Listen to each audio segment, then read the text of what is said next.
ভারত হয়ে বাংলাদেশে ঢুকছে কৃত্রিম ডিম। অবিকল ডিমের মতো দেখতে জিনিসটি তৈরি হয় বিভিন্ন রাসায়নিকের মিশ্রণে। খাওয়ার সময় নাকি বোঝার উপায় থাকে না এটা আসল নাকি নকল। যমুনা নিউজের অনুসন্ধানে পাওয়া গেছে এমন ডিমের খোঁজ। আমাদের নিয়মিত আয়োজন আমাদের খাদ্যে আজও থাকছে আখলাকুস সাফার রিপোর্ট। খনিজ, ক্যালসিয়াম, ভিটামিন ও স্নেহজাতীয় উপাদান সব মিলিয়ে সুষম খাবার এই ডিম। প্রায় প্রতিদিনের খাবার তালিকায় থাকে এর উপস্থিতি। কিন্তু এই ডিমেও নাকি ভেজাল হচ্ছে। সন্দেহ থেকেই বাজারের এমন দুটি ডিম নিয়ে যমুনা নিউজ হাজির হয় কৃষি গবেষণা ইনস্টিটিউটে। পরীক্ষা নিরীক্ষার পর এই বিজ্ঞানী জানালেন এর একটি আসল, একটি নকল। পচনশীল কিছু জিনিস আছে এর ভিতরে, যেন অ্যালুমিনিয়াম দেয়, অন্যান্য জিনিস দেয়, এটা থেকে ব্যাড স্মেল আসতে পারে। এর জন্য কিন্তু ওখানে দেখা যায় যে বেশ কিছু প্রিজারভেটিভ দিয়ে দিচ্ছে যাতে দীর্ঘদিন এই ডিমটা ভালো থাকে। ইন্টারনেট খোঁজে এর সত্যতাও পাওয়া গেল।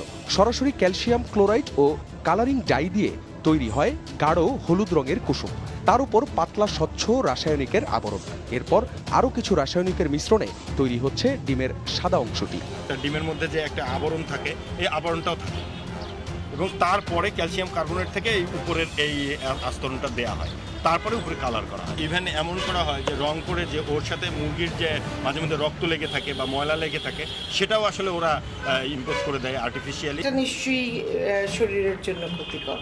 এটা হয়তো আরও 10 বছর 20 বছর পরে যে এই ক্ষতিটা আমি বুঝতে পারবো। খালি চোখে পার্থক্য বোঝা না গেলেও বাল্বের আলোয় সেই পার্থক্যটি পরিষ্কার। ভেতরটা ঘন কালো আর খোলসটা তুলনামূলক নাজুক। ডিমের পাইকারি বাজারে অনুসন্ধান চালিয়ে পাওয়া গেল সীমান্ত দিয়ে এ ডিম আনা একজনকে। অর্ডার দিয়ে আসে, কেউ ধরে না, কিছু বলে না। আমাদের ওই জায়গায় লোকজন আসে, তো ওস্তাদ আছে, তারপর আরও অনেক লোকজন আছে, তারা পাঠিয়ে দেয়, তারাই সব কিছু মিল করে। 2004 সালে চীনে বিভিন্ন রাসায়নিক দিয়ে প্রথম কৃত্রিম ডিম তৈরি হয়। পরে অবশ্য বিভিন্ন চাপের মুখে তা বন্ধ ছিল। এখন আবার ভারত হয়ে তা প্রবেশ করছে বাংলাদেশে। তবে আসার কথা হলো এর ব্যাপকতা এখনও এতটা বেশি নয়। তাই পরামর্শ হচ্ছে শুরুতেই যাতে এর আগমনটা বন্ধ করে দেয়া যায়, এজন্য সচেষ্ট হতে হবে কর্তৃপক্ষকে। অন্যদিকে স্বাভাবিক ডিমও কি নিরাপদ? মুরগিকে যে হারে অ্যান্টিবায়োটিক আর স্টেরয়েড খাওয়ানো হচ্ছে তা ঢুকে যাচ্ছে ডিমের মধ্যেও। হালকা ডিম বড় হওয়ার জন্য হালকা মিথুন দিলাম, এই এখন মিক্স করলাম, এখন এই খাবারটা খাবার।